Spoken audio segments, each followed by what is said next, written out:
자, 이번 시간에는 마지막입니다.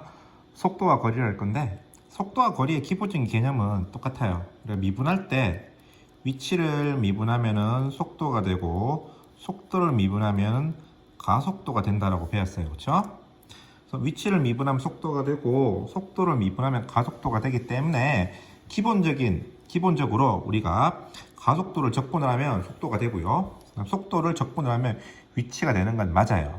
근데 그것만으로 문제를 풀기에는 조금 힘이 드는 게 있어서 공식으로서 그냥 세 가지를 갖다 우리가 한번 얘기를 하는데, 첫 번째는 위치, 두 번째는 위치의 변화량, 세 번째는 움직임 거리. 이 세 개를 하는데, 세 개의 개념은 알겠죠, 그렇죠? 무슨 말이냐? 그럼 일단은 수직선으로 움직이는 운동이라 생각을 해본다면 위치니까 이 점의 좌표를 구하는 게 되겠죠. 좌표. 그 다음에 위치의 변화량은 여기 있다가 일로 갔다 이 말이에요. 여기 있다가 일로 갔다. 움직임 거리는 이 거리가 얼마냐? 두 개의 차이는 뭐냐? 그러면 위치의 변화량은 여기 있다가 여기로 가면은 마이너스가 되는 거고, 여기 있다가 일로 갔다가 일로 가는 경우, 그러면 얘랑만 따지면 되는 거고, 움직임 거리는 이거를 다 따져야 되는 거고, 그런 차이가 난다는 겁니다. 그래서 이 세 가지인데, 이걸 갖다가 아까 했던 것처럼 속도를 적분하면 되잖아요 라고 해서 하면 되긴 되는데 안 되는 것들도 있어요. 그래서 편의상 얘는 어떻게 되냐 그러면 위치 sx는 sa 더하기 인테그랄 a에서 x까지 vt dt로 주어집니다. 공식을 외워야 돼요. a랑 sa는 문제 주어집니다. a랑 sa는 문제 주어져요. 이 초기 조건이라고 그러는데 대표적인 게 뭐 원점을 지나면 이렇게 표시되겠죠.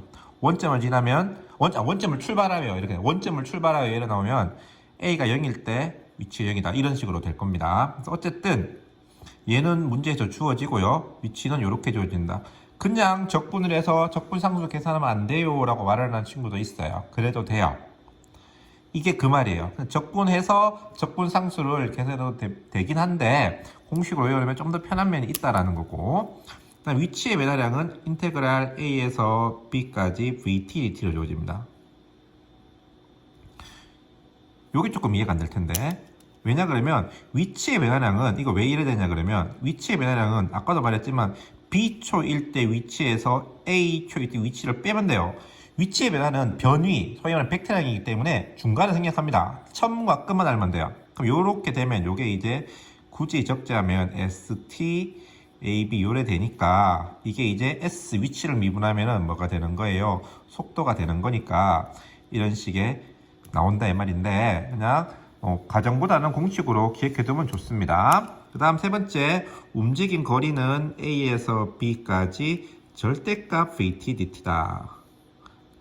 절대값, 왜 절대값이 붙느냐? 아까도 말했죠. 위치 변화할 때는 플러스 마이너스가 돼서 상쇄되는 부분이 있었지만 움직임 거리할 때는 다 쳐줘야 되기 때문에 다 양수로 보기 위해서 절대값을 붙여서 절대값 vt dt 이렇게 하면 된다라는 거. 요 수투에서 했었어요. 수투에서 했던 내용입니다.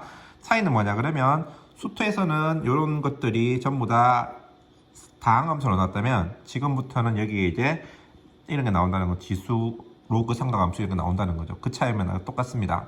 자, 근데 이제 우리가 전에 미분법 할 때 배웠지만 미적에서 나오는 위치 속도가 좀 다른 게 이렇게 한쪽으로 움직이는 게 아니고 여기 있다가 이렇게 움직이는 이러한 것들을 갖다 얘기를 하는 거였죠. 그렇죠? 그래서 이게 x, y가 x 프라임, y 프라임으로 이렇게 이런 개념을 원하는 이렇게 되는 건데, 그때 뭐라 했는지 기억나냐 그러면 이런 식으로 표시할 것을 갖다 우리가 매개 변수 표현을 쓴다 그랬죠.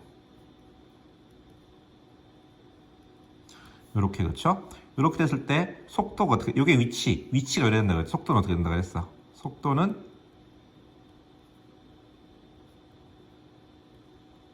물론 이제 t로 미분하는 거예요. 그렇죠? 요게 속도가 된다 그랬죠. 요게 위치고 속도고, 가속도는 또 한 번 더 미분해 주면 돼요. 이계도함수.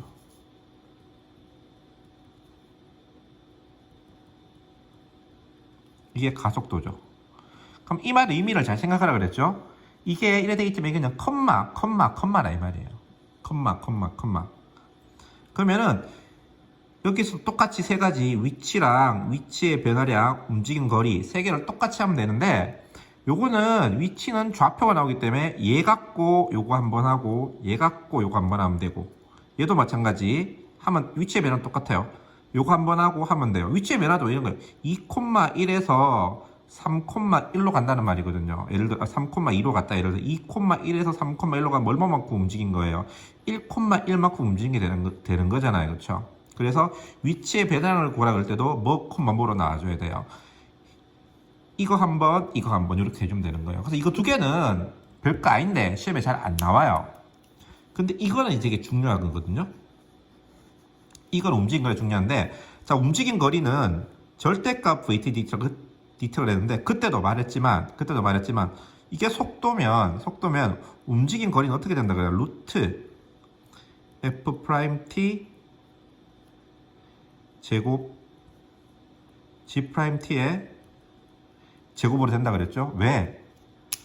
그때 말했지만 이렇게 있을 때 1,1 이 거리 자체가 피타고라스 정리해서 이거 제곱 더하기 이거 제곱 루트기 때문에 루트 2가 되는 게 이게 바로 속력이 되는 거잖아요. 그렇죠? 그래서 속도가 이렇게 주어졌을 때 속력은 이게 바로 절대값 V가 된다 이 말이에요. 이게 절대값 V가 된다 이 말입니다. 그래서 이렇게 1차원 운동이 아닌 좌표 평면으로 움직이는 상황에서는 이 말이에요. 좌표 평면으로 움직이는 상황에서는 움직인 거리를 구하셔. 그러면 인테그랄 a에서 b까지 루트 이렇게 dx of dt 똑같은 말이죠. dy of dt 이렇게 된다 이 말이에요. 그래서 움직인 거리를 구하시오. 그러면 이렇게 된다. 공식이 이렇게 된다는 거예요. 근데 어렵게 생각하지 말고 속력을 적분하면 되니까 속력을 미분법 할 때도 잠깐 얘기했지만 속력이 먼저 말면은 쉽게 된다 이 말입니다. 자, 근데 이걸 잘 살펴보자 이 말이에요. 자, 이제 보면 이렇게도 쓸 수 있는 거거든요. 예를 들어 이렇게 됐을 때 어떤 효성이라는 친구가 여기서부터 이렇게 이 길을 따라왔어요. 그럼 이거 움직인 거리잖아요. 효성이 움직인 거리잖아, 그렇지? 효성이 입장에서 움직인 거리가 되는데 움직인 거리가 뭐랑 똑같냐 그러면 바로 저 곡선의 길이랑 똑같은 거죠. 곡선의 길이. 그렇지? 효성이 입장에서 움직인 거리가 되지만 이 곡선 입장에서 보면은 곡선의 길이가 되는 거잖아요. 그렇죠? 그래서 이게 움직인 거리도 되는데 이게 바로 뭐 된다 이 말입니까? 곡선의 길이도 된다 이 말이에요. 곡선의 길이. 그래서 우리가 해줘야 돼요. 어떠한 y콜 정리해보면 이래 돼요. y콜 fx를 갖다가 예를 들어서 y콜 fx를 x가 a에서 b까지의 거리를 구하시오. 곡선의 길이를 구하시오. 무슨 말이냐? 자, 이렇게 y는 x 제곱이 있을 때 1에서 2까지 이 길이를 구하시오. 그러면 요 공식을 쓰려고 그러면 제일 먼저 해야 될 게 매개변수로 바꿔줘야 돼. 그래서 매개변수로 바꾸는 방법. x는 t, y는 x제곱. 1에 바꾸면 매개변수로 t제곱. 요래 바뀐 거잖아요. 그렇죠? 요래 바뀐 상황에서 속력을 구하면 속력은 어떻게 된다? 미분하면 1.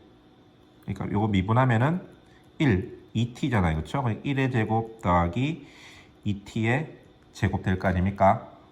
속력을 적분하라. 1에서 2까지 vt, dt 하면은 바로 이게 뭐가 된다? 이 곡선의 길이가 된다 이 말이에요. 그래서 우리가 기억해야 될 것이 움직인 거리를 이렇게 한다 하는 것은 우리가 대충 알았잖아요. 그렇죠? 근데 곡선의 길이가 움직인 거리랑 똑같다라는 것을 이해하고 있으면 여기서 바로 여러분들 이 공식을 적용시킬 수 있다. 단 주의할 것은 뭐다? 곡선의 길이 할 때 반드시 뭐로 바꾸는 게 중요하다? 매개 변수로 바꾸는 게 중요하다.